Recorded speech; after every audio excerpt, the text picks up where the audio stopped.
श्रीगणेशाय नमः। अथ श्री आदित्यहृदय स्तोत्रम्। ततो युद्धपरिश्रान्तं समरे चिन्तया स्थितं रावणं चाग्रतो दृष्ट्वा युद्धाय समुपस्थितं दैवतैश्च समागम्य द्रष्टुमभ्यागतो रणम् उपगम्याब्रवीद्राम मगस्त्यो भगवान् ऋषिः राम राम महाबाहो शृणु गुह्यं सनातनम् येन सर्वा नरीन् वत्स समरे विजयिष्यसि आदित्यहृदयं पुण्यं सर्वशत्रुविनाशनं जयावहं जपे नित्यमक्षयं परमं शिवं सर्वमङ्गलमाङ्गल्यं सर्वपापप्रणाशनं चिन्ताशोकप्रशमनम् आयुर्वर्धनमुत्तमं रश्मिमन्तं समुद्यन्तं देवासुरनमस्कृतं पूजयस्व विवस्वन्तं भास्करं भुवनेश्वरं सर्वदेवात्मको ह्येष तेजस्वी रश्मिभावनः एष देवासुरगणान् लोकान् पाति गभस्तिभिः एष ब्रह्मा च विष्णुश्च शिवः स्कन्दः प्रजापतिः महेन्द्रो धनदः कालो यमः सोमो ह्यपाम्पतिः पितरो वशवः साध्या ह्यश्विनौ मरुतो मनुः वायुर्वहनिः प्रजाप्राणो ऋतुकर्ता प्रभाकरः आदित्यः सविता सूर्यः खगः पूषा गभस्तिमान् सुवर्णसदृशो भानुर्हिरण्यरेता दिवाकरः हरिदस्वः सहस्रार्चिः सप्तसप्तिर्मरीचिमान्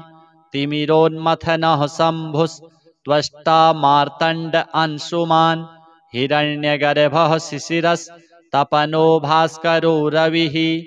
अग्निगर्भोदितेः पुत्रः शङ्खः शिशिरनाशनः व्योमनाथस्तमो भेदी ऋग्यजुः सामपारगः घनवृष्टिरपां मित्रो विन्ध्यवीथिप्लवङ्गमः आतपी मण्डली मृत्युः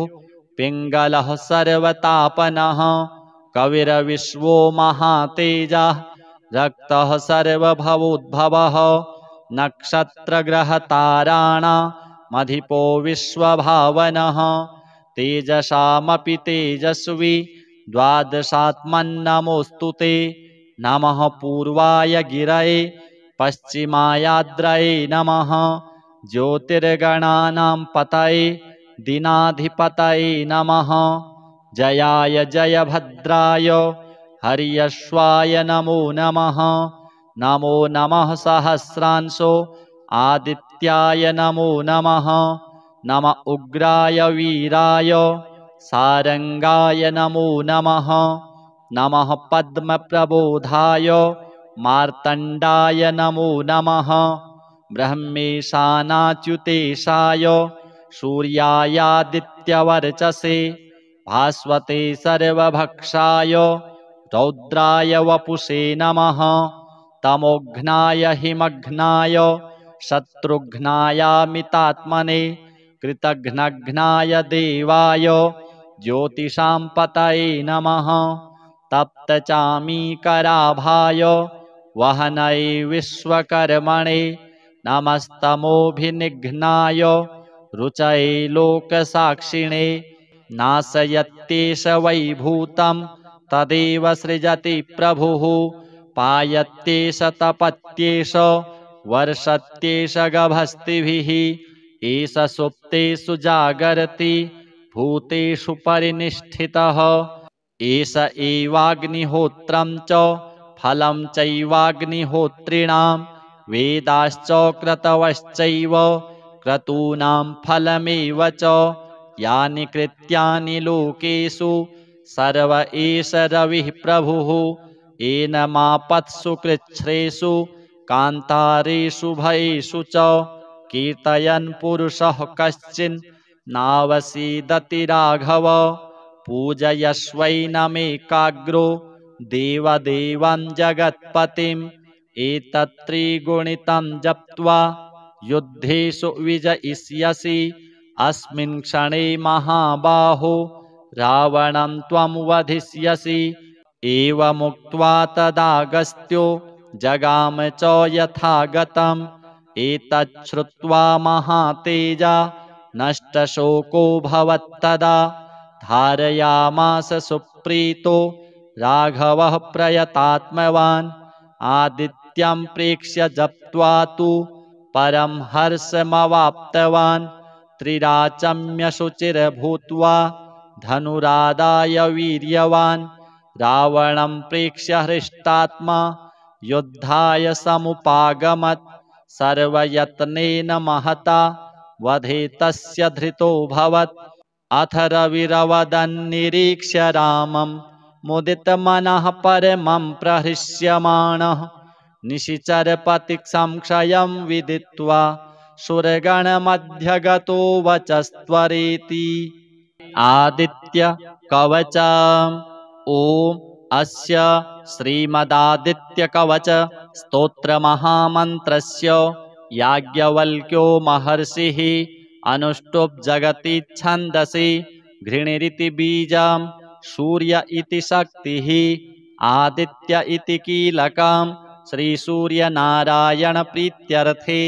जपे विनियोगः। उदयाचलमागत्य वेदरूपमनामयं तुष्टावपरया भक्त्या वाल्खिल्यादिभिर्वृतं देवासुरैः सदा वन्द्यं ग्रहैश्च परिवेष्टितं ध्यायन् स्तुवन् पठन् नाम यः सूर्यकवचं सदा घृणिः पातु शिरोदेशं सूर्यः फालं च पातु मे आदित्यो लोचने पातु श्रुति पातु प्रभाकरः घ्राणं पातु सदा भानुः अर्कः पातु मुखं तथा जिह्वां पातु जगन्नाथः कण्ठं पातु विभावसुः स्कन्धौ ग्रहपतिः पातु भुजौ पातु प्रभाकरः अहस्करः पातु हस्तौ हृदयं पातु भानुमान् मध्यं च पातु सप्ताश्वो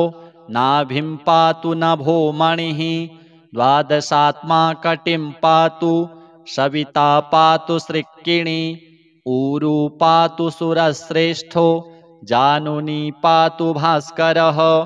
जङ्घे पातु च मार्तण्डो गलं पातु त्विषाम्पतिः पादौ ब्रध्नः सदा पातु मित्रोऽपि सकलं वपुः वेदत्रयात्मक स्वामिन् नारायण जगत्पते अयातयामं तं कञ्चित् वेदरूपः प्रभाकरः स्तोत्रेणानेन सन्तुष्टो वालखिल्यादिभिर्वृतः साक्षाद्वेदमयो देवो तथारूढः समागतः तं दृष्ट्वा सहसोत्थाय दण्डवत् प्रणमन् भुवि कृताञ्जलिपुटो भूत्वा सूर्यस्याग्रे स्थितस्तदा वेदमूर्तिर्महाभागो ज्ञानदृष्टिर्विचार्य च ब्रह्मणा स्थापितं पूर्वं यातयाम विवर्जितं सत्त्वप्रधानं शुक्लाख्यं वेदरूपमनामयं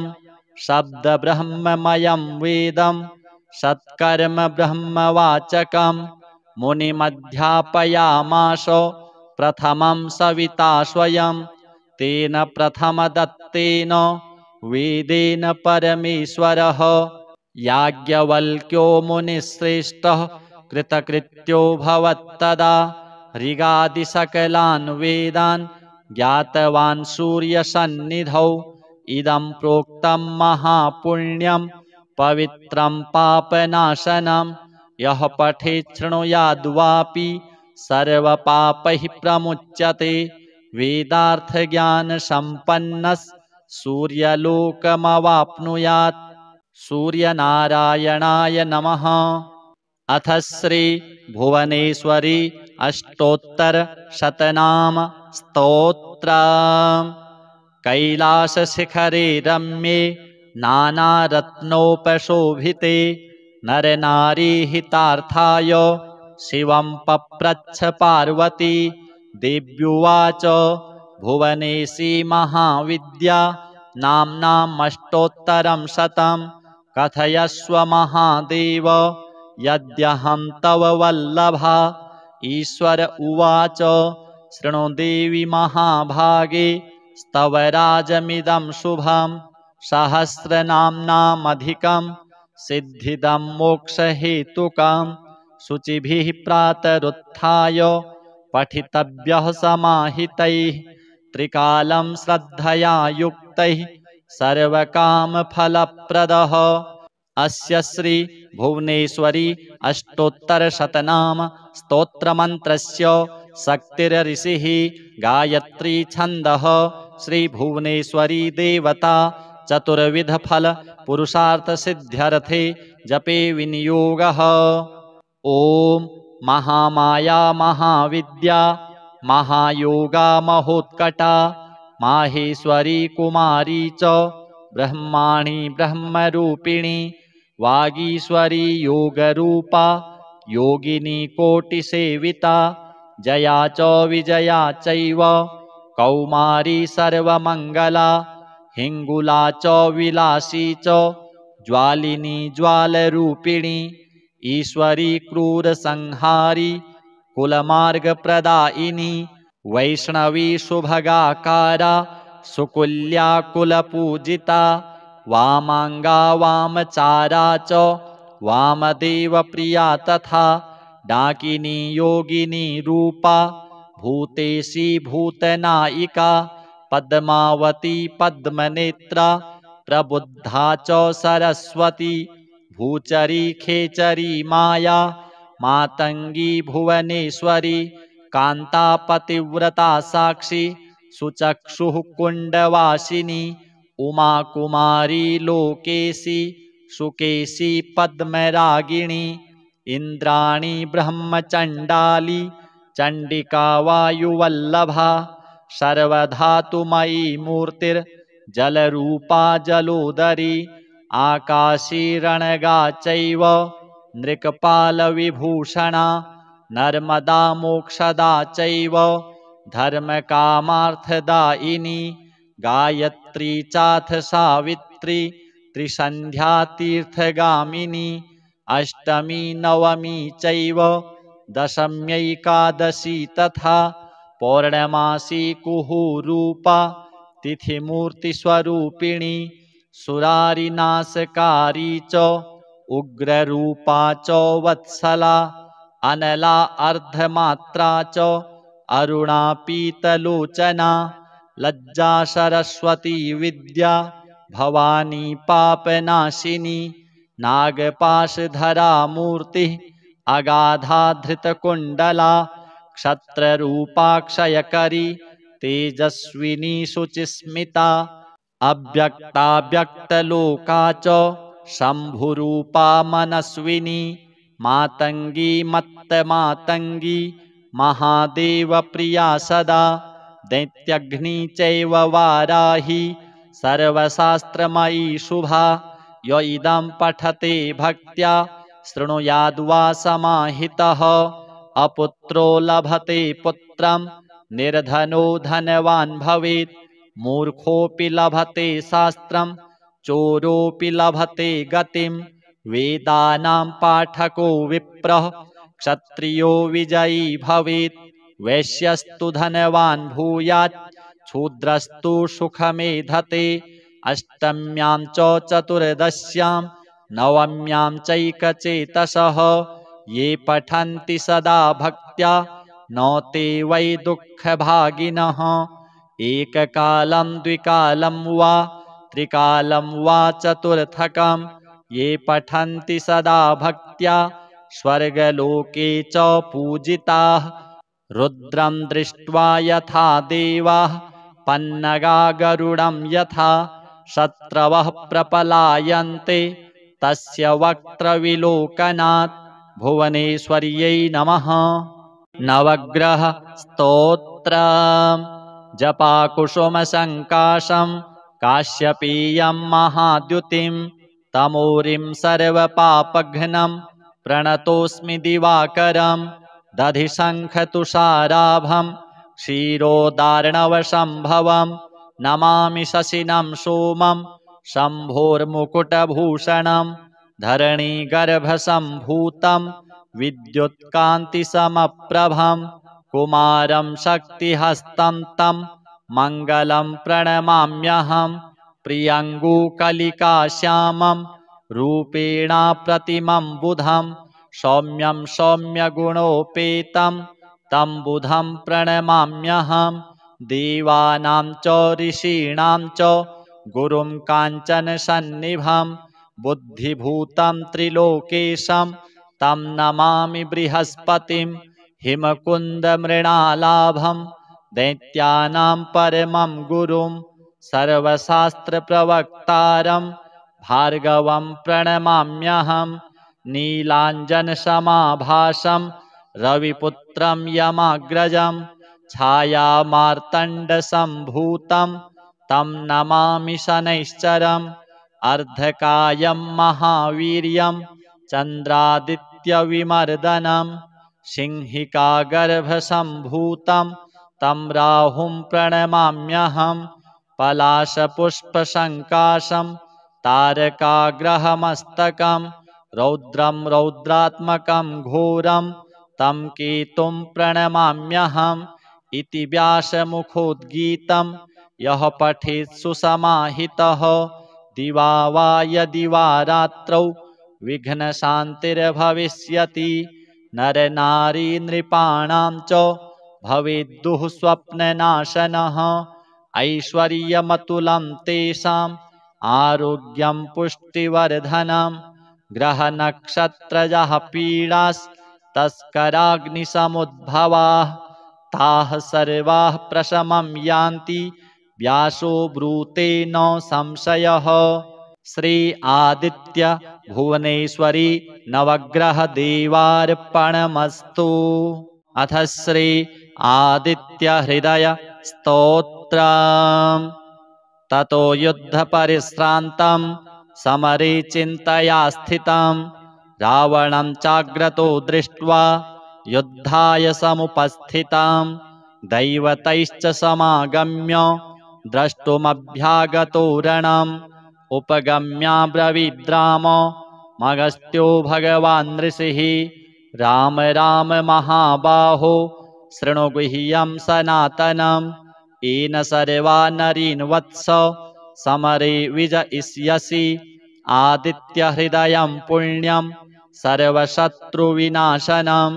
जयावहं जपे नित्यमक्षयं परमं शिवं सर्वमङ्गलमाङ्गल्यं सर्वपापप्रणाशनं चिन्ताशोकप्रशमनम् आयुर्वर्धनमुत्तमं रश्मिमन्तं समुद्यन्तं देवासुरनमस्कृतं पूजयस्व विवस्वन्तं भास्करं भुवनेश्वरं सर्वदेवात्मको ह्येष तेजस्वी रश्मिभावनः एष देवासुरगणान् लोकान् पाति गभस्तिभिः एष ब्रह्मा च विष्णुश्च शिवः स्कन्दः प्रजापतिः महेन्द्रो धनदः कालो यमः सोमो ह्यपाम्पतिः पितरो वशवः साध्या ह्यश्विनौ मरुतो मनुः वायुर्वहनिः प्रजाप्राणो ऋतुकर्ता प्रभाकरः आदित्यः सविता सूर्यः खगः पूषा गभस्तिमान् सुवर्णसदृशो भानुर्हिरण्यरेता दिवाकरः हरिदस्वः सहस्रार्चिः सप्तसप्तिर्मरीचिमान् तिमिरोन्मथनः शम्भुस्त्वष्टा मार्तण्ड अंशुमान् हिरण्यगर्भः शिशिरस्तपनो भास्करो रविः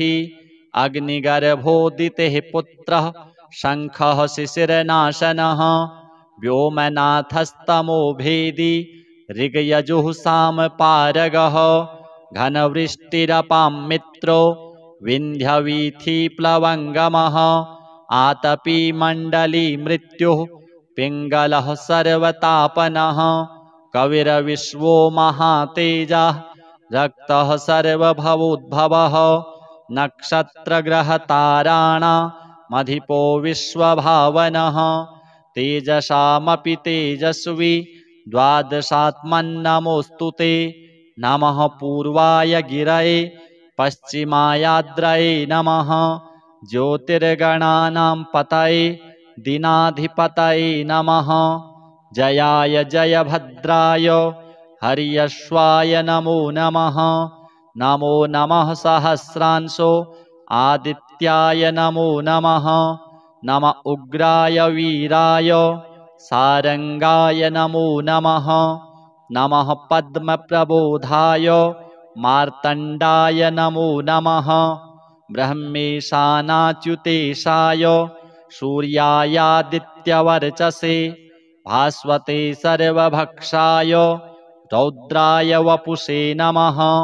तमोघ्नाय हिमघ्नाय शत्रुघ्नायामितात्मने कृतघ्नघ्नाय देवाय ज्योतिषां पतये नमः तप्तचामीकराभाय वहनये विश्वकर्मणे नमस्तमोभिनिघ्नाय रुचये लोकसाक्षिणे नाशयत्येष वैभूतं तदेव सृजति प्रभुः पायत्येष तपत्येष वर्षत्येष गभस्तिभिः एष सुप्तेषु जागर्ति भूतेषु परिनिष्ठितः एष एवाग्निहोत्रं च फलं चैवाग्निहोत्रिणां वेदाश्च क्रतवश्चैव क्रतूनां फलमेव च यानि कृत्यानि लोकेषु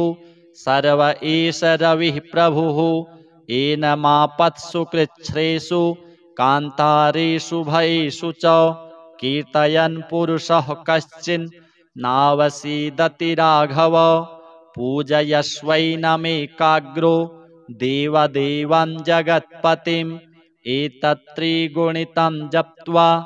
युद्धेषु विजयिष्यसि अस्मिन् क्षणे महाबाहो रावणं त्वं वधिष्यसि एवमुक्त्वा तदागस्त्यो जगाम च यथागतम् एतच्छ्रुत्वा महातेजा नष्टशोको भवत्तदा धारयामास सुप्रीतो राघवः प्रयतात्मवान् आदित्यं प्रेक्ष्य जप्त्वा तु परं हर्षमवाप्तवान् त्रिराचम्य शुचिर्भूत्वा धनुरादाय वीर्यवान् रावणं प्रेक्ष्य हृष्टात्मा युद्धाय समुपागमत् सर्वयत्नेन महता वधे तस्य धृतोऽभवत् अथ रविरवदन्निरीक्ष्य रामं मुदितमनः परमं प्रहृष्यमाणः निशिचरपतिसंक्षयं विदित्वा सुरगणमध्यगतो वचस्त्वरेति आदित्य कवच ॐ अस्य श्रीमदादित्यकवच स्तोत्रमहामन्त्रस्य याज्ञवल्क्यो महर्षिः अनुष्टुप् जगति छन्दसि घृणिरिति बीजं सूर्य इति शक्तिः आदित्य इति कीलकं श्रीसूर्यनारायणप्रीत्यर्थे जपे विनियोगः उदयाचलमागत्य वेदरूपमनामयं तुष्टावपरया भक्त्या वाल्खिल्यादिभिर्वृतं देवासुरैः सदा वन्द्यं ग्रहैश्च परिवेष्टितं ध्यायन् स्तुवन् पठन् नाम यः सूर्यकवचं सदा घृणिः पातु शिरोदेशं सूर्यः फालं च पातु मे आदित्यो लोचने पातु श्रुति पातु प्रभाकरः घ्राणं पातु सदा भानुः अर्कः पातु मुखं तथा जिह्वां पातु जगन्नाथः कंठं पातु विभावसुः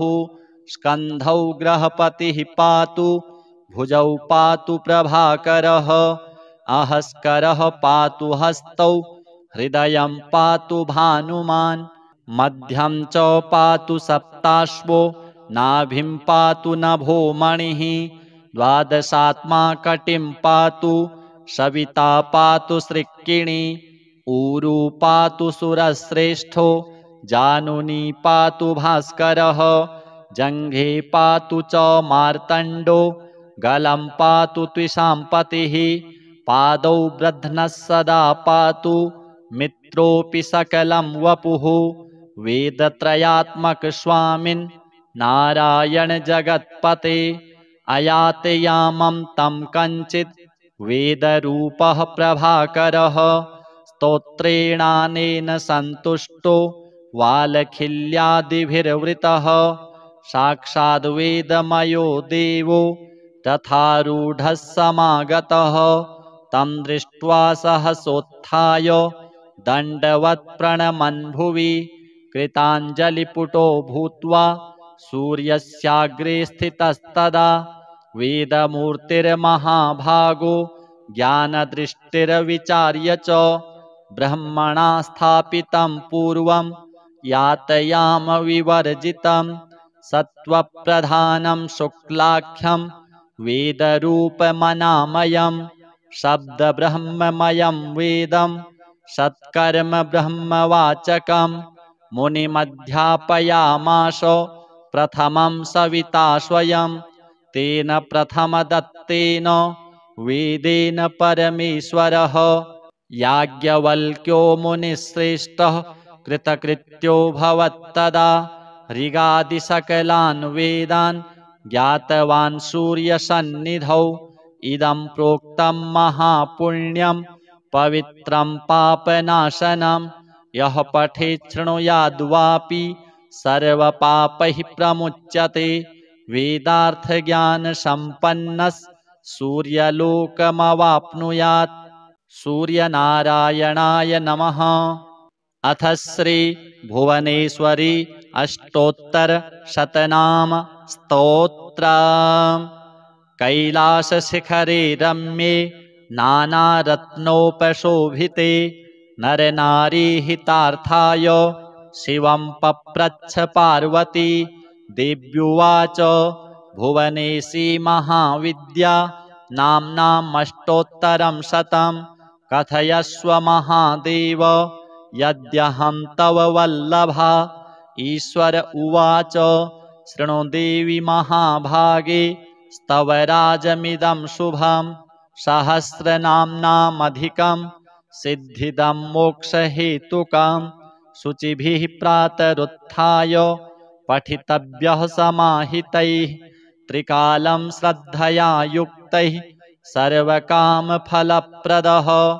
अस्य श्री भुवनेश्वरी अष्टोत्तरशतनाम स्तोत्रमन्त्रस्य शक्तिरऋषिः गायत्री छन्दः श्री भुवनेश्वरी देवता चतुर्विधफल पुरुषार्थसिद्ध्यर्थे जपे विनियोगः। ॐ महामाया महाविद्या महायोगा महोत्कटा माहेश्वरी कुमारी च ब्रह्माणी ब्रह्मरूपिणी वागीश्वरी योगरूपा योगिनी कोटिसेविता जया च विजया चैव कौमारी सर्वमङ्गला हिङ्गुला च विलासी च ज्वालिनी ज्वालरूपिणी ईश्वरी क्रूरसंहारी कुलमार्गप्रदायिनी वैष्णवी सुभगाकारा सुकुल्या कुलपूजिता वामांगा वामचारा च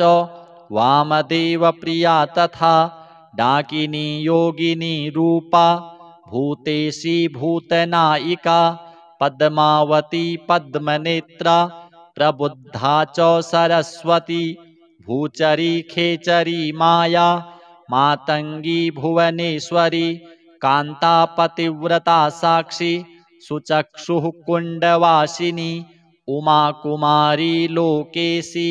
सुकेशी पद्मरागिणी इंद्राणी ब्रह्मचंडाली चंडिका वायुवल्लभा सर्वधातुमयी मूर्तिर्जलरूपा जलोदरी आकाशी रणगा चैव नृकपालविभूषणा नर्मदा मोक्षदा चैव धर्मकामार्थदायिनी गायत्री चाथ सावित्री त्रिसन्ध्या तीर्थगामिनी अष्टमी नवमी चैव दशम्यैकादशी तथा पौर्णमासी कुहुरूपा तिथिमूर्तिस्वरूपिणी सुरारिनाशकारी च उग्ररूपा च वत्सला अनला अर्धमात्रा च अरुणा पीतलोचना लज्जा सरस्वती विद्या भवानी पापनाशिनी नागपाशधरा मूर्ति अगाधा धृतकुंडला क्षत्ररूपाक्षयकरी तेजस्विनी शुचिस्मिता अव्यक्ता व्यक्तलोका च शंभुरूपा मनस्विनी मातंगी मत्तमातंगी महादेवप्रिया सदा दैत्यग्नि चैव वाराही सर्वशास्त्रमयी शुभा य इदं पठते भक्त्या शृणुयाद्वा समाहितः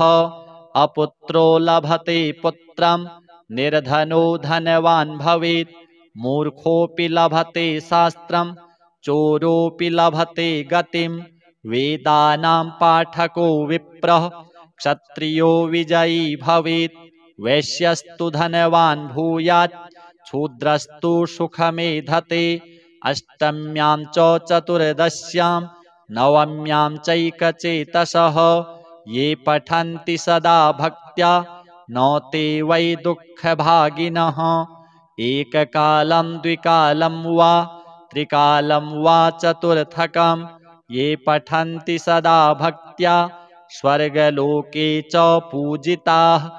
रुद्रं दृष्ट्वा यथा देवाः पन्नगा गरुडं यथा शत्रवः प्रपलायन्ते तस्य वक्त्रविलोकनात् भुवनेश्वर्यै नमः।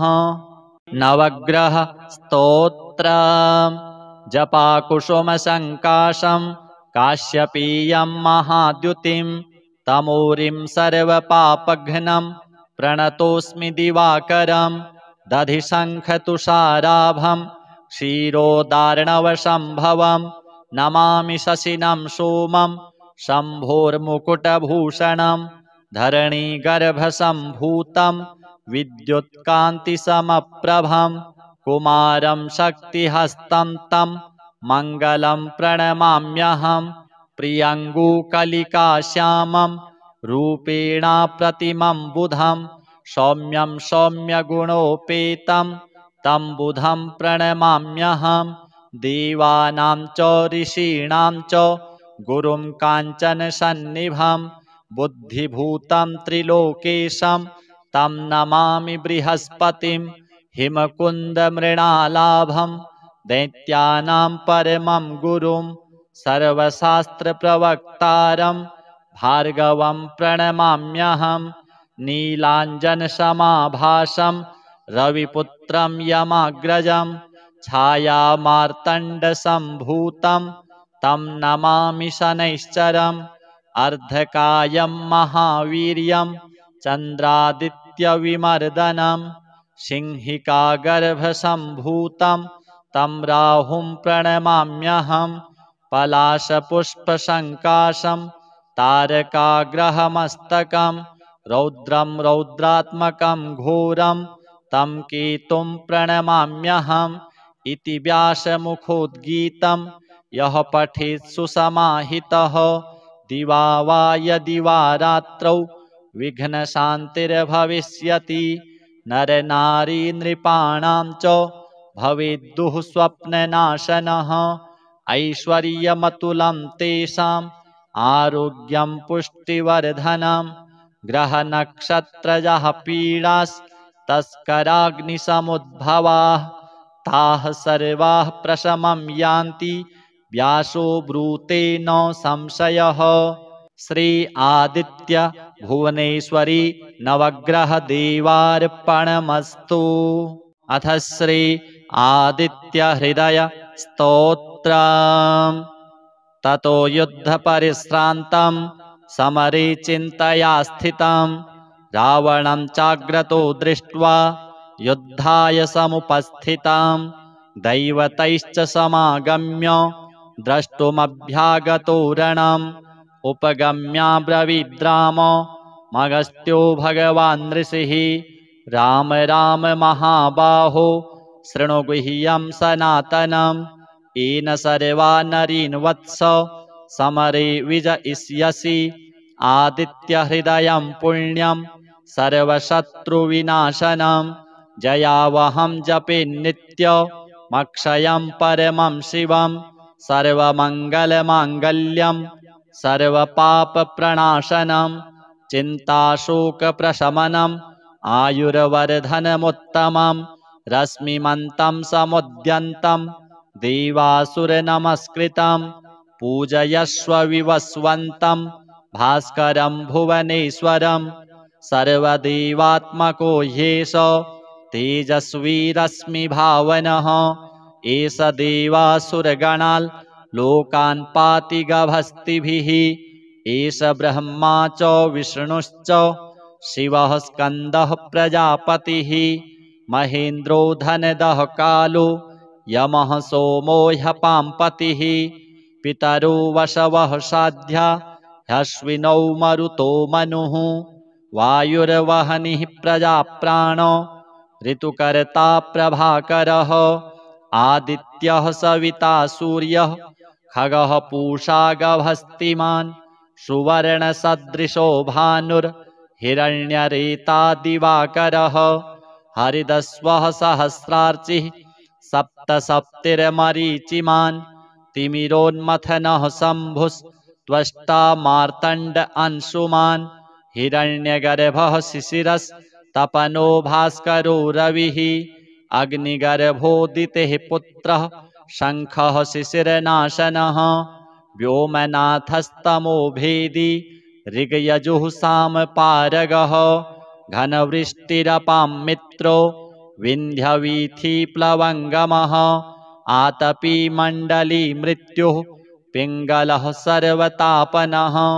कविरविश्वो महातेजः रक्तः सर्वभवोद्भवः नक्षत्रग्रहताराणामधिपो विश्वभावनः तेजसामपि तेजस्वी द्वादशात्मन्नमोऽस्तु ते नमः पूर्वाय गिरये पश्चिमायाद्रये नमः ज्योतिर्गणानां पतये दीनाधिपतये नमः जयाय जयभद्राय हर्यश्वाय नमो नमः नमो नमः सहस्रांशो आदित्याय नमो नमः नम उग्राय वीराय सारंगाय नमो नमः नमः पद्मप्रबोधाय मार्तण्डाय नमो नमः ब्रह्मेशानाच्युतेशाय सूर्यायादित्यवर्चसे भास्वते सर्वभक्षाय रौद्राय वपुषे नमः तमोघ्नाय हिमघ्नाय शत्रुघ्नायामितात्मने कृतघ्नघ्नाय देवाय ज्योतिषां पतये नमः तप्तचामीकराभाय वहनये विश्वकर्मणे नमस्तमोभिनिघ्नाय रुचये लोकसाक्षिणे नाशयत्येष वैभूतं तदेव सृजति प्रभुः पायत्येष तपत्येष वर्षत्येष गभस्तिभिः एष सुप्तेषु जागर्ति भूतेषु परिनिष्ठितः एष एवाग्निहोत्रं च फलं चैवाग्निहोत्रिणां वेदाश्च क्रतवश्चैव क्रतूनां फलमेव च यानि कृत्यानि लोकेषु सर्व एष रविः प्रभुः येन मापत्सु कृच्छ्रेषु कान्तारेषु भयेषु च कीर्तयन् पुरुषः कश्चिन् नावसीदति राघव पूजयस्वैनमेकाग्रो देवदेवं जगत्पतिम् एतत्त्रिगुणितं जप्त्वा युद्धेषु विजयिष्यसि अस्मिन् क्षणे महाबाहो रावणं त्वं वधिष्यसि एवमुक्त्वा तदागस्त्यो जगाम च यथागतम् एतच्छ्रुत्वा महातेजा नष्टशोको भवत्तदा धारयामास सुप्रीतो राघवः प्रयतात्मवान् आदित्यं प्रेक्ष्य जप्त्वा तु परं हर्षमवाप्तवान् त्रिराचम्यशुचिर्भूत्वा धनुरादाय वीर्यवान् रावणं प्रेक्ष्य हृष्टात्मा युद्धाय समुपागमत् सर्वयत्नेन महता वधे तस्य धृतोऽभवत् अथ रविरवदन्निरीक्ष्य रामं मुदितमनः परमं प्रहृष्यमाणः निशिचरपतिसंक्षयं विदित्वा सुरगणमध्यगतो वचस्त्वरेति आदित्य कवच ॐ अस्य श्रीमदादित्य कवच स्तोत्रमहामन्त्रस्य याज्ञवल्क्यो महर्षिः अनुष्टुप् जगति छन्दसि घृणिरिति बीजं सूर्य इति शक्तिः आदित्य इति कीलकं श्रीसूर्यनारायणप्रीत्यर्थे जपे विनियोगः उदयाचलमागत्य वेदरूपमनामयं तुष्टावपरया भक्त्या वाल्खिल्यादिभिर्वृतं देवासुरैः सदा वन्द्यं ग्रहैश्च परिवेष्टितं ध्यायन् स्तुवन् पठन् नाम यः सूर्यकवचं सदा घृणिः पातु शिरोदेशं सूर्यः फालं च पातु मे आदित्यो लोचने पातु श्रुति पातु प्रभाकरः घ्राणं पातु सदा भानुः अर्कः पातु मुखं तथा जिह्वां पातु जगन्नाथः कण्ठं पातु विभावसुः स्कन्धौ ग्रहपतिः पातु भुजौ पातु प्रभाकरः अहस्करः पातु हस्तौ हृदयं पातु भानुमान् मध्यं च पातु सप्ताश्वो नाभिं पातु नभो मणिः द्वादशात्मा कटिं पातु सविता पातु सृक्किणी ऊरू पातु सुरश्रेष्ठो जानुनी पातु भास्करः जङ्घे पातु च मार्तण्डो गलं पातु त्विषाम्पतिः पादौ ब्रध्नः सदा पातु मित्रोऽपि सकलं वपुः वेदत्रयात्मक स्वामिन् नारायण जगत्पते अयातयामं तं कञ्चित् वेदरूपः प्रभाकरः स्तोत्रेणानेन सन्तुष्टो वालखिल्यादिभिर्वृतः साक्षाद् वेदमयो देवो तथारूढः समागतः तं दृष्ट्वा सहसोत्थाय दण्डवत् प्रणमन् भुवि कृताञ्जलिपुटो भूत्वा सूर्यस्याग्रे स्थितस्तदा वेदमूर्तिर्महाभागो ज्ञानदृष्टिर्विचार्य च ब्रह्मणा स्थापितं पूर्वं यातयाम विवर्जितं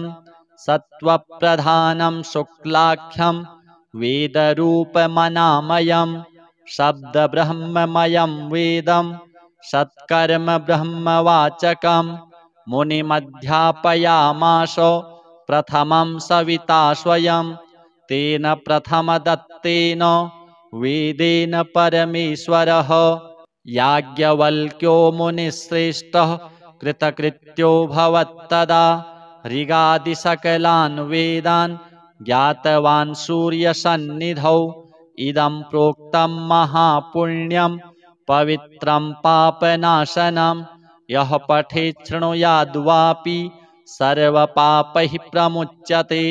वेदार्थज्ञानसम्पन्नः सूर्यलोकमवाप्नुयात् सूर्यनारायणाय नमः। अथ श्री भुवनेश्वरी अष्टोत्तरशतनाम स्तोत्रम्। कैलासशिखरे रम्ये नानारत्नोपशोभिते नरनारीहितार्थाय शिवं पप्रच्छ पार्वती देव्युवाच भुवनेशी महाविद्या नाम्नामष्टोत्तरं शतं कथयस्व महादेव यद्यहं तव वल्लभा। ईश्वर उवाच शृणु देवि महाभागे स्तवराजमिदं शुभं सहस्रनाम्नामधिकं सिद्धिदं मोक्षहेतुकं शुचिभिः प्रातरुत्थाय पठितव्यः समाहितैः त्रिकालं श्रद्धया युक्तैः सर्वकामफलप्रदः। अस्य श्री भुवनेश्वरी अष्टोत्तरशतनाम स्तोत्रमन्त्रस्य शक्तिरऋषिः गायत्री छन्दः श्री भुवनेश्वरी देवता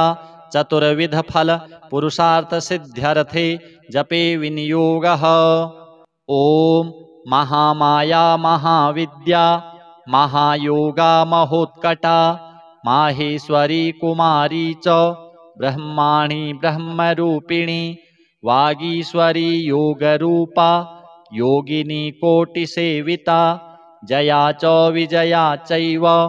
कौमारी सर्वमङ्गला हिङ्गुला च विलासी च ज्वालिनी ज्वालरूपिणी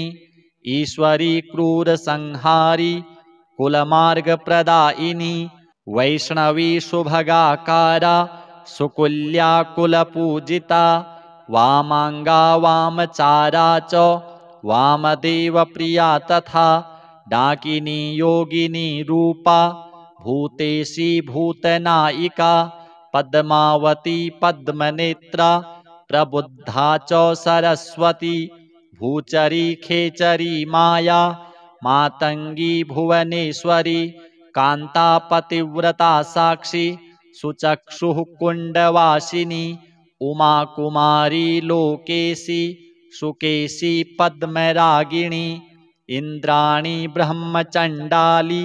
चंडिका वायुवल्लभा सर्वधातुमयी मूर्तिर्जलरूपा जलोदरी आकाशी रणगा चैव नृकपालविभूषणा नर्मदा मोक्षदा चैव धर्मकामार्थदायिनी गायत्री चाथ सावित्री त्रिसन्ध्या तीर्थगामिनी अष्टमी नवमी चैव दशम्यैकादशी तथा पौर्णमासी कुहुरूपा तिथिमूर्तिस्वरूपिणी सुरारिनाशकारी च उग्ररूपा च वत्सला अनला अर्धमात्रा च अरुणा पीतलोचना लज्जा सरस्वती विद्या भवानी पापनाशिनी नागपाशधरा मूर्तिः अगाधा धृतकुण्डला क्षत्ररूपाक्षयकरी तेजस्विनी शुचिस्मिता अव्यक्ताव्यक्तलोका च शम्भुरूपा मनस्विनी मातंगी मत्तमातंगी महादेवप्रिया सदा दैत्यग्नि चैव वाराही सर्वशास्त्रमयी शुभा य इदं पठते भक्त्या शृणुयाद्वा समाहितः अपुत्रो लभते पुत्रं निर्धनो धनवान् भवेत् मूर्खोऽपि लभते शास्त्रं चोरोऽपि लभते गतिं वेदानां पाठको विप्रः क्षत्रियो विजयी भवेत् वैश्यस्तु धनवान् भूयात् शूद्रस्तु सुखमेधते अष्टम्यां च चतुर्दश्यां नवम्यां चैकचेतसः ये पठन्ति सदा भक्त्या न ते वै दुःखभागिनः एककालं द्विकालं वा त्रिकालं वा चतुर्थकं ये पठन्ति सदा भक्त्या स्वर्गलोके च पूजिताः रुद्रं दृष्ट्वा यथा देवाः पन्नगा गरुडं यथा शत्रवः प्रपलायन्ते तस्य वक्त्रविलोकनात् भुवनेश्वर्यै नमः। नवग्रह स्तोत्रम् जपाकुसुमसङ्काशं काश्यपीयं महाद्युतिं तमोरिं सर्वपापघ्नं प्रणतोऽस्मि दिवाकरं दधिशङ्खतुषाराभं क्षीरोदार्णवसम्भवं नमामि शशिनं सोमं शम्भोर्मुकुटभूषणं धरणीगर्भसम्भूतं विद्युत्कान्तिसमप्रभं कुमारं शक्तिहस्तं तं मङ्गलं प्रणमाम्यहं प्रियङ्गुकलिकाश्यामं रूपेणाप्रतिमं बुधं सौम्यं सौम्यगुणोपेतं तं बुधं प्रणमाम्यहं देवानां च ऋषीणां च गुरुं काञ्चनसन्निभं बुद्धिभूतं त्रिलोकेशं तं नमामि बृहस्पतिं हिमकुन्दमृणालाभं दैत्यानां परमं गुरुं सर्वशास्त्रप्रवक्तारं भार्गवं प्रणमाम्यहं नीलाञ्जनसमाभासं रविपुत्रं यमाग्रजं छायामार्तण्डसम्भूतं तं नमामि शनैश्चरम् अर्धकायं महावीर्यं चन्द्रादित्यविमर्दनं सिंहिकागर्भसम्भूतं तं राहुं प्रणमाम्यहं पलाशपुष्पसङ्काशं तारकाग्रहमस्तकं रौद्रं रौद्रात्मकं घोरं तं केतुं प्रणमाम्यहम् इति व्यासमुखोद्गीतं यः पठेत् सुसमाहितः दिवा वा यदि वा रात्रौ विघ्नशान्तिर्भविष्यति नरनारी नृपाणां च भवेद्दुः स्वप्ननाशनः ऐश्वर्यमतुलं तेषाम् आरोग्यं पुष्टिवर्धनं ग्रहनक्षत्रजः पीडास्तस्कराग्निसमुद्भवाः ताः सर्वाः प्रशमं यान्ति व्यासो ब्रूते न संशयः। श्री आदित्य भुवनेश्वरी नवग्रह देवार्पणमस्तु। अथ श्री आदित्य हृदय स्तोत्रम्। ततो युद्धपरिश्रान्तं समरे चिन्तया स्थितं रावणं चाग्रतो दृष्ट्वा युद्धाय समुपस्थितं दैवतैश्च समागम्य द्रष्टुमभ्यागतो रणम् उपगम्याब्रवीद्राम मगस्त्यो भगवान् ऋषिः राम राम महाबाहो शृणु गुह्यं सनातनम्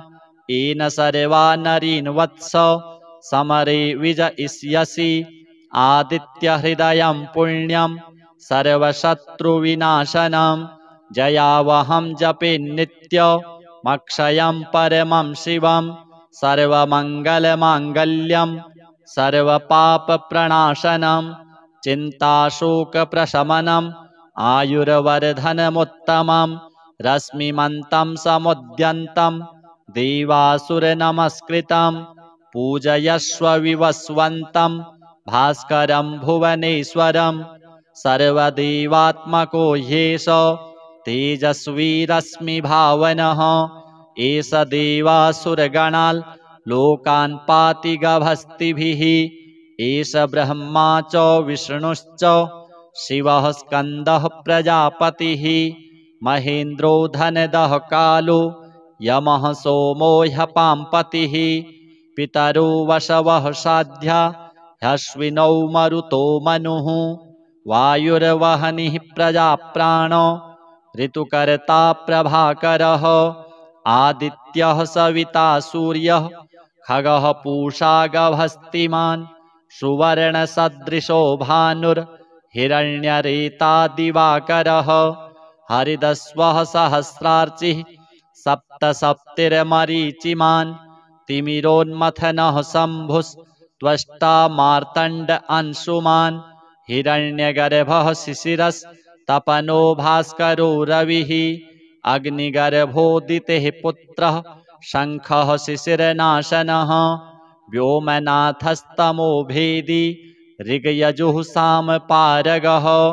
घनवृष्टिरपां मित्रो विन्ध्यवीथिप्लवङ्गमः आतपी मण्डली मृत्युः पिङ्गलः सर्वतापनः कविरविश्वो महातेजः रक्तः सर्वभवोद्भवः नक्षत्रग्रहताराणामधिपो विश्वभावनः तेजसामपि तेजस्वी द्वादशात्मन्नमोऽस्तु ते। नमः पूर्वाय गिरये पश्चिमायाद्रये नमः। ज्योतिर्गणानां पतये दीनाधिपतये नमः। जयाय जयभद्राय हर्यश्वाय नमो नमः। नमो नमः सहस्रांशो आदित्याय नमो नमः। नम उग्राय वीराय सारंगाय नमो नमः। नमः पद्मप्रबोधाय मार्तण्डाय नमो नमः। ब्रह्मेशानाच्युतेशाय सूर्यायादित्यवर्चसे भास्वते सर्वभक्षाय रौद्राय वपुषे नमः। तमोघ्नाय हिमघ्नाय शत्रुघ्नायामितात्मने कृतघ्नघ्नाय देवाय ज्योतिषां पतये नमः। तप्तचामीकराभाय वहनये विश्वकर्मणे नमस्तमोभिनिघ्नाय रुचये लोकसाक्षिणे। नाशयत्येष वैभूतं तदेव सृजति प्रभुः। पायत्येष तपत्येष वर्षत्येष गभस्तिभिः। एष सुप्तेषु जागर्ति भूतेषु परिनिष्ठितः। एष एवाग्निहोत्रं च फलं चैवाग्निहोत्रिणां। वेदाश्च क्रतवश्चैव क्रतूनां फलमेव च। यानि कृत्यानि लोकेषु सर्व एष रविः प्रभुः। एनमापत्सु कृच्छ्रेषु कान्तारेषु भयेषु च। कीर्तयन् पुरुषः कश्चिन् नावसीदति राघव। पूजयस्वैनमेकाग्रो देवदेवं जगत्पतिम्। एतत्त्रिगुणितं जप्त्वा युद्धेषु विजयिष्यसि। अस्मिन् क्षणे महाबाहो रावणं त्वं वधिष्यसि। एवमुक्त्वा तदागस्त्यो जगाम च यथागतम्। एतच्छ्रुत्वा महातेजा नष्टशोको भवत्तदा। धारयामास सुप्रीतो राघवः प्रयतात्मवान्। आदित्यं प्रेक्ष्य जप्त्वा तु परं हर्षमवाप्तवान्। त्रिराचम्यशुचिर्भूत्वा धनुरादाय वीर्यवान्। रावणं प्रेक्ष्य हृष्टात्मा युद्धाय समुपागमत्। सर्वयत्नेन महता वधे तस्य धृतोऽभवत्। अथ रविरवदन्निरीक्ष्य रामं मुदितमनः परमं प्रहृष्यमाणः। निशिचरपतिसंक्षयं विदित्वा सुरगणमध्यगतो वचस्त्वरेति। आदित्य कवच। ॐ अस्य श्रीमदादित्यकवच स्तोत्रमहामन्त्रस्य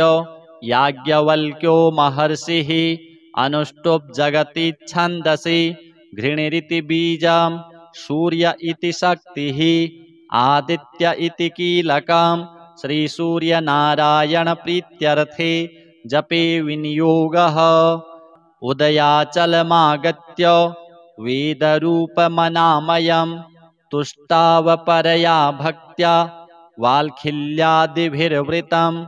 देवासुरैः सदा वन्द्यं ग्रहैश्च परिवेष्टितं। ध्यायन् स्तुवन् पठन् नाम यः सूर्यकवचं सदा। घृणिः पातु शिरोदेशं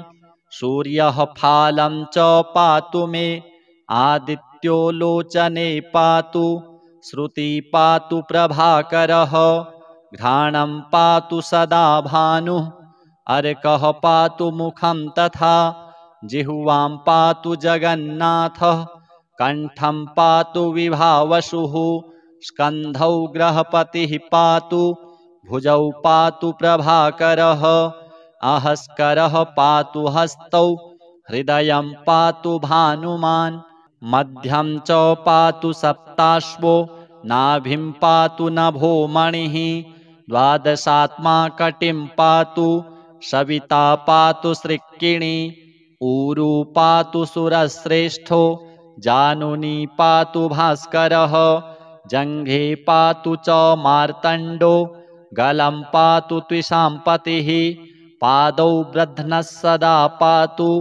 मित्रोऽपि सकलं वपुः वेदत्रयात्मक स्वामिन् नारायण जगत्पते अयाति यामं तं कञ्चित् वेदरूपः प्रभाकरः स्तोत्रेणानेन सन्तुष्टो वालखिल्यादिभिर्वृतः साक्षाद् वेदमयो देवो तथारूढः समागतः तं दृष्ट्वा सहसोत्थाय दण्डवत् प्रणमन् भुवि कृताञ्जलिपुटो भूत्वा सूर्यस्याग्रे स्थितस्तदा वेदमूर्तिर्महाभागो ज्ञानदृष्टिर्विचार्य च ब्रह्मणा स्थापितं पूर्वं यातयामविवर्जितं सत्त्वप्रधानं शुक्लाख्यं वेदरूपमनामयं शब्दब्रह्ममयं वेदं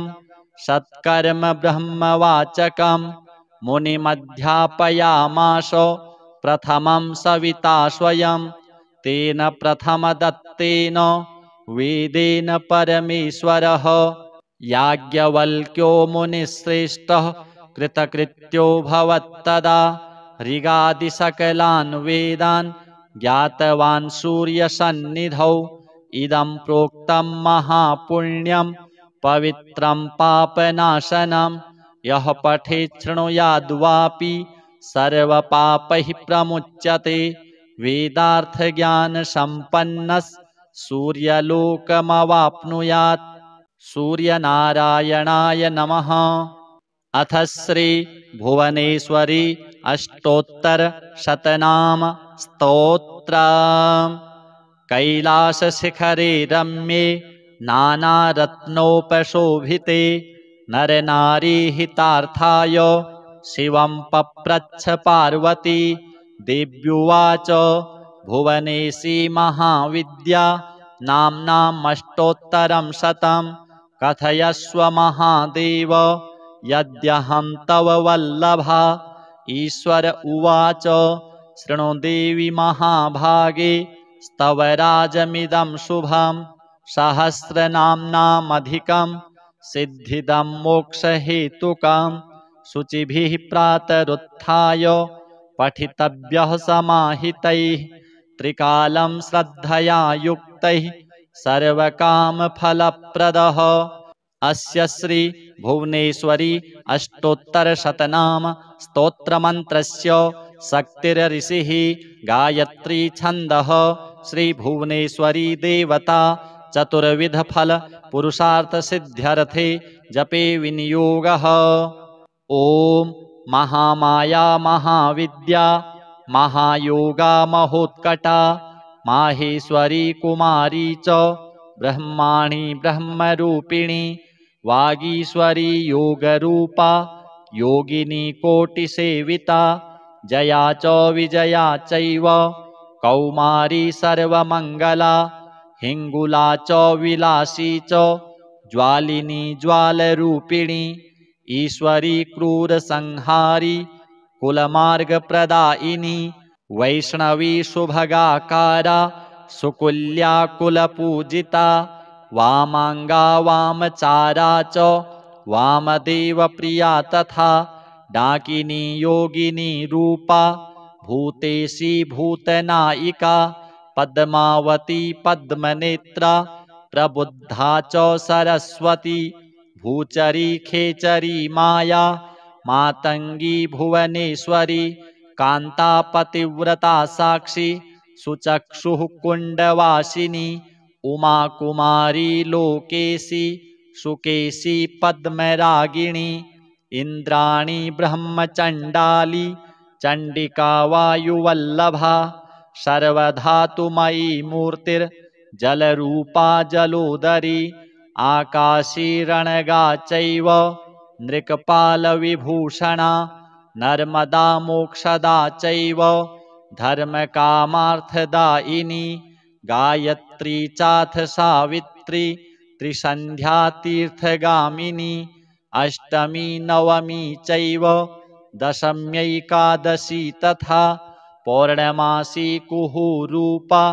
तिथिमूर्तिस्वरूपिणी सुरारिनाशकारी च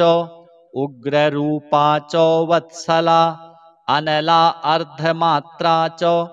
अरुणा पीतलोचना लज्जा सरस्वती विद्या भवानी पापनाशिनी नागपाशधरा मूर्तिः अगाधा धृतकुण्डला क्षत्ररूपाक्षयकरी तेजस्विनी शुचिस्मिता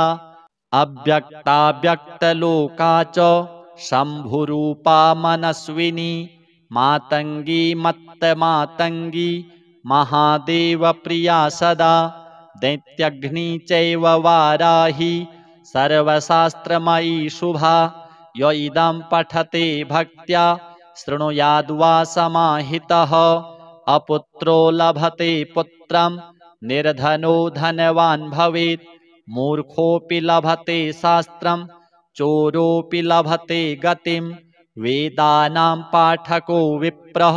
क्षत्रियो विजयी भवेत् वैश्यस्तु धनवान् भूयात् शूद्रस्तु सुखमेधते अष्टम्यां च चतुर्दश्यां नवम्यां चैकचेतसः ये पठन्ति सदा भक्त्या न ते वै दुःखभागिनः एककालं द्विकालं वा त्रिकालं वा चतुर्थकं ये पठन्ति सदा भक्त्या स्वर्गलोके च पूजिताः रुद्रं दृष्ट्वा यथा देवाः पन्नगा गरुडं यथा शत्रवः प्रपलायन्ते तस्य वक्त्रविलोकनात् भुवनेश्वर्यै नमः। नवग्रह स्तोत्रम् जपाकुसुमसङ्काशं काश्यपीयं महाद्युतिं तमोरिं सर्वपापघ्नं प्रणतोऽस्मि दिवाकरं दधिशङ्खतुषाराभं क्षीरोदार्णवसम्भवं नमामि शशिनं सोमं शम्भोर्मुकुटभूषणं धरणीगर्भसम्भूतं विद्युत्कान्तिसमप्रभं कुमारं शक्तिहस्तं तं मङ्गलं प्रणमाम्यहं प्रियङ्गुकलिकाश्यामं रूपेणाप्रतिमं बुधं सौम्यं सौम्यगुणोपेतं तं बुधं प्रणमाम्यहं देवानां च ऋषीणां च गुरुं काञ्चनसन्निभं बुद्धिभूतं त्रिलोकेशं तं नमामि बृहस्पतिं हिमकुन्दमृणालाभं दैत्यानां परमं गुरुं सर्वशास्त्रप्रवक्तारं भार्गवं प्रणमाम्यहं नीलाञ्जनसमाभासं रविपुत्रं यमाग्रजं छायामार्तण्डसम्भूतं तं नमामि शनैश्चरम् अर्धकायं महावीर्यं चन्द्रादित्यविमर्दनं सिंहिकागर्भसम्भूतं तं राहुं प्रणमाम्यहं पलाशपुष्पसङ्काशं तारकाग्रहमस्तकं रौद्रं रौद्रात्मकं घोरं तं केतुं प्रणमाम्यहम् इति व्यासमुखोद्गीतं यः पठेत् सुसमाहितः दिवा वा यदि वा रात्रौ विघ्नशान्तिर्भविष्यति नरनारी नृपाणां च